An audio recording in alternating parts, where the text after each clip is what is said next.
So now that we've learned all about how to build a world with words using naming, detailing, sensory description, and similes and metaphors to create a really realistic and meaningful world through Flaubert, you're going to get to do it on your own. So the rest of the slideshow details how to go about creating your own paragraph of description.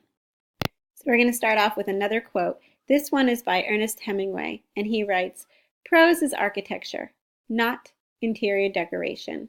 And essentially what he means is that writing prose is just like constructing a building. You need a foundation, you need walls, a floor, a roof. All of those pretty little additions, those are just embellishments on the page at the end. That's not the whole point of writing. So since you're building an entire world and not just decorating it, you'll want to consider the foundation or the point of the whole thing first. So before you begin, you want to know what mood or emotional state you're going to convey. And that might change over the course of your story. Mood often changes from beginning to end. So think about the current emotional state of the characters in that specific section you're working on, or in this case, the paragraph you're going to be working on, or what you want the reader to feel at different points in the story. So for this activity, you're going to be describing a specific location. So make sure before you get started that you pick one that's going to have a lot of useful and interesting details for you to include. So you start with your observable features, the names. These are people, objects, and the main feature of those objects. So after you're done listing all of those objects and people that are surrounding you, then you got to start describing them. Now you don't have to describe every single one of them, but you want to consider when you're doing your descriptions that they're going to reflect your dominant impression. And there's some examples above. So think about the kind of details that you'll use could be things like size, shape, use, value, condition, location, origin, amount, and any other notable attributes. And don't forget that when you're taking your notes and thinking about how you can detail those objects, sensory details are important too. These are things like smell, touch, taste, what things sound like, and these don't just have to be details of the objects, but in the environment in general as well. So when all is said and done, you're not quite finished until you've added your comparisons. They are like the icing on the cake. So you have your similes, using the words like or as to compare dissimilar objects, and a metaphor is kind of the same thing, except you're doing more implicit comparisons. So here's a trick to have a little bit more of an easy time to think of these similes and metaphors. Take an object, any object, and think, what does it remind you of? And I'll show you above.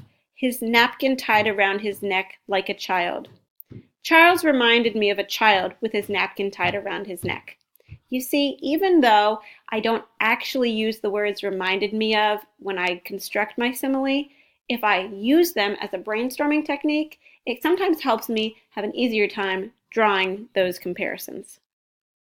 So after you're done with all of these notes, listing up your names, picking out specific details, adding sensory description, and of course the icing on the cake, the comparisons, a few select comparisons that is, it's time to put it all together. So using your notes, you'll create your own 4 to 5 sentence paragraph that describes your surroundings, reflecting a specific dominant impression.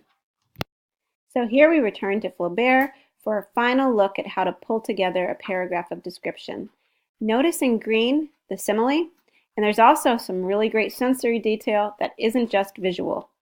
Here we have a description of a glorious farm.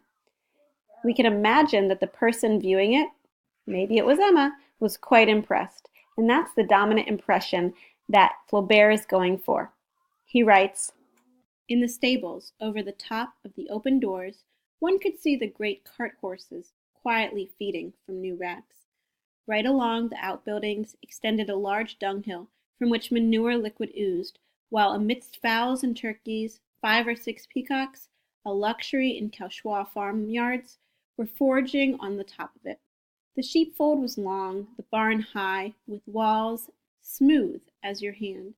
Under the cart shed were 2 large carts and 4 ploughs, with their whips, shafts, and harnesses complete, whose fleeces of blue wool were getting soiled by the fine dust that fell from the granaries. The courtyard sloped upwards, planted with trees set out symmetrically, and the chattering noise of a flock of geese was heard near the pond. Again, you can see multiple instances of sensory description, touch, sight, and sound. And you also have this dominant impression, which is warm, inviting, and impressive. So whoever was viewing this farm clearly was enjoying their experience. So remember, as you're describing your own setting, you want to do a bunch of different things in order to get the most realistic and significant world for the reader. You want to name the objects that are surrounding you. Not everything, but select objects. And then create some specific details and descriptive details that describe that setting, both visually and using other senses, in a way that reflects the dominant impression that you're going for. And don't forget, adding figurative language not only beautifies the writing, but it also helps add even more meaning. So have fun and get creative, and of course, good luck.